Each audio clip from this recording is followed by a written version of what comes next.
যারো সওয়াব নামা। যোগ্যতম দাদা আমার মকবুল হোসেন ছিল।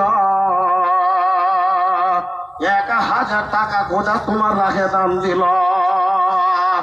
আব্বাকে বলিয়া খোদা স্মরণ হইল। মৃত্যু আব্বার জন্য খোদা 1000 টাকা দান দিল। এই মতো দাদা যদি না থাকিত দুনিয়াতে, আব্বার জন্য কি 1000 টাকা দান দিত? আব্বাকে বলিয়া খোদা স্মরণ হইল। মোহাব্বতের দান আল্লাহ 1000 টাকা দিল। আল্লাহ পাক দয়া করো আমার দাদার তরেতে হাসর মাঠে আমলনামা দিও ডানা হাতে। নেকি বদি যেই দিন ওজন হইবে, নেকির পাল্লাকে আল্লাহ ভারী করে দিবে। আমিন ও আমিন আল্লাহ আমিন ও আমিন। দোয়া আমাদের কবুল করো রব্বুল আলামিন।